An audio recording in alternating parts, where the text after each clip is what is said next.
अस्सलाम वालेकुम। हमारा आज का टॉपिक है concept of marketing. Meaning means managing markets to bring about exchange and relationship for the purpose of creating value and satisfying needs and want. ये हमारा जो है वो कंसेप्ट ऑफ मार्केटिंग है। कंसेप्ट ऑफ मार्केटिंग के six concept of marketing के concept हैं। ये जो हमारे पास प्रोडक्ट कंसेप्ट है, प्रोडक्शन कंसेप्ट है, सोसाइटल कंसेप्ट है, मार्केटिंग कंसेप्ट है, सेल्स कंसेप्ट है। ये सारे जो कंसेप्ट हैं ये ट्रेडिशनल कंसेप्ट हैं। सबसे पहले मैं आप लोगों को बताती हूँ कि जो प्रोडक्ट कंसेप्ट है वो क्या है। प्रोडक्ट कंसेप्ट में क्या है, एक कंज्यूमर है वो कौन से प्रोडक्ट को ख़रीदेगा जिसकी क्वालिटी अच्छी होगी, जिसकी परफॉर्मिंग वो अच्छी देगा, जिसके फीचर्स नए होंगे वो और दूसरों से जो है वो अलग होंगे। मीन कि मैं एक कंज्यूमर हूँ, मैं वही प्रोडक्ट ख़रीदूँगी जिसकी क्वालिटी अच्छी होगी। मैं कंज्यूमर हूँ, मैं वही प्रोडक्ट ख़रीदूँगी जिसकी क्वालिटी अच्छी होगी। मीन कि हम कपड़े ख़रीदने जाते हैं, हम वही कपड़े ख़रीदेंगे जिनकी क्वालिटी अच्छी होगी। हम गंदी क्वालिटी वाले कपड़े तो नहीं ख़रीदेंगे, हम अच्छी क्वालिटी वाले कपड़ों को ख़रीदेंगे। तो कंज्यूमर जो है वो वही प्रोडक्ट ख़रीदेगा जिसकी क्वालिटी अच्छी होगी। जैसा कि एक मार्केटर है तो वो किस पर फोकस करेगा, वो प्रोडक्ट कंसेप्ट के लिए जिसकी क्वालिटी हाई क्वालिटी होगी, हाई टेक्नोलॉजी वो यूज़ कर रहा होगा, टेक्नोलॉजी भी अच्छी होगी और जो रॉ मटेरियल है वो अच्छा यूज़ कर रहा होगा। ये जो है हमारा है सारा प्रोडक्ट कंसेप्ट।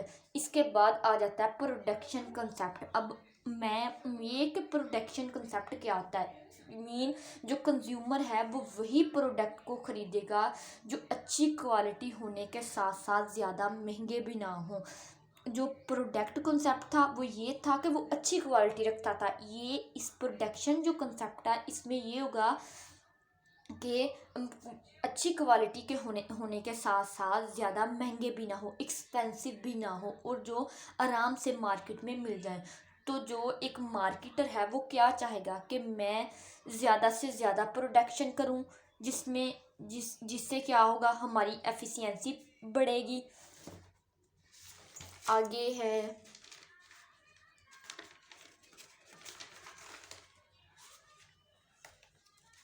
आगे मैं आप लोगों को बताती अगर एफिशिएंसी बढ़ेगी तो कॉस्ट हमारी लो आएगी। तो आगे आ जाता है मैस डिस्ट्रीब्यूशन। क्या है, कस्टमर वही प्रोडक्ट लेगा जो इजी अवेलेबल होगा।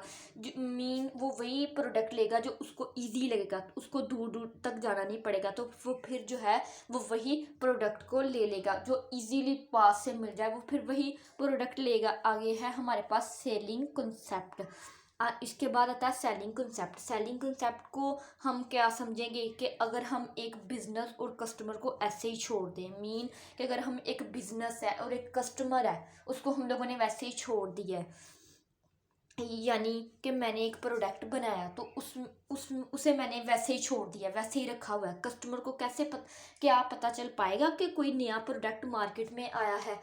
तो बिल्कुल भी नहीं पता चल पाएगा। आप लोगों को लगता है कि कस्टमर को पता चलेगा कि कोई मार्केट में मैंने एक बिजनेस है, प्रोडक्ट एक न्यू लॉन्च किया, उसको वैसे ही रखा हुआ है, बताया ही नहीं है, तो वो कैसे पता चल जाएगा कि एक नया प्रोडक्ट और वो मार्केट में आ गया? तो कस्टमर को बिल्कुल भी नहीं पता लगेगा।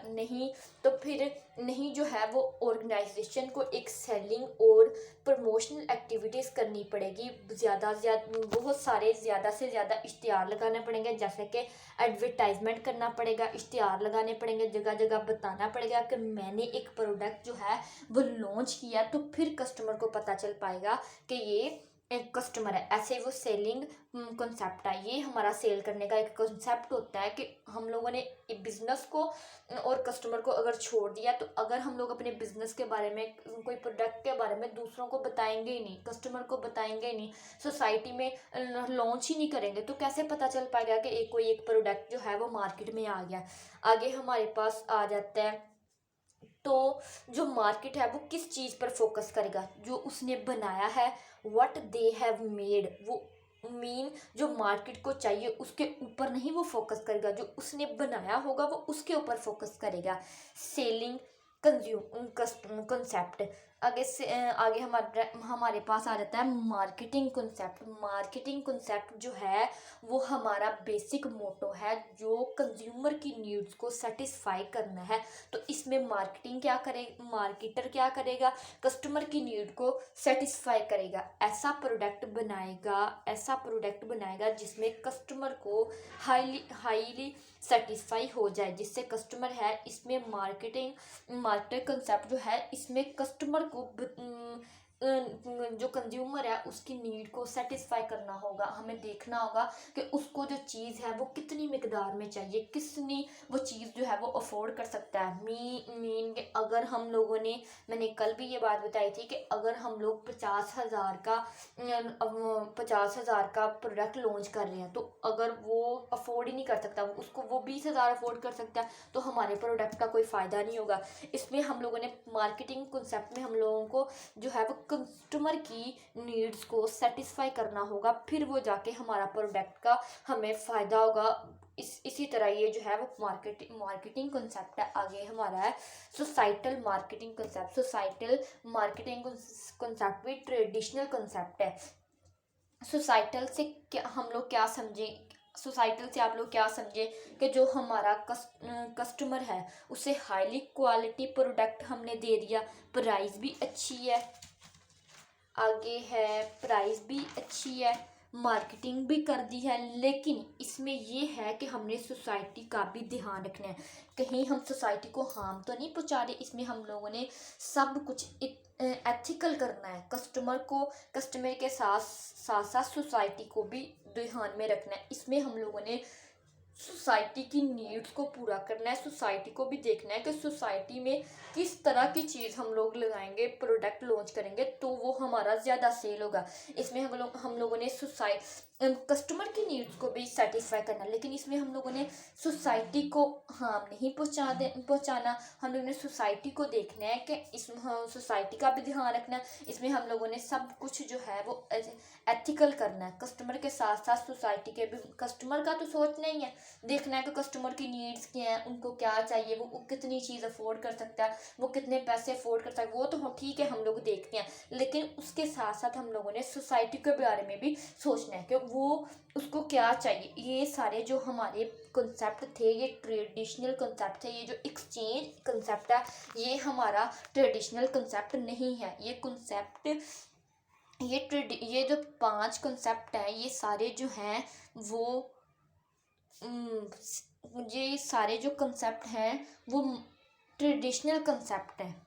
आगे हमारे पास ये मैंने डायग्राम बनाई है, मार्केटिंग है, द कंपनी है, सप्लायर है, मार्केटिंग इंटरमीडिएट है, कस्टमर है, कंपटीटर है, पब्लिक है। ये सारा कुछ जो है वो देखना होगा। कंपनी और marketing organization is made up of 2 word. Marketing जो ऑर्गेनाइजेशन है वो 2 वर्ड से मिलकर बना है, marketing and organization. Marketing organization is a framework for planning and executing decision in marketing activities. It is a group of marketing people working together in a coordinated manner to achieve predetermined marketing objective. ये हमारा हो गया company और marketing organisation. फिर इसके बाद आता है सप्लायर।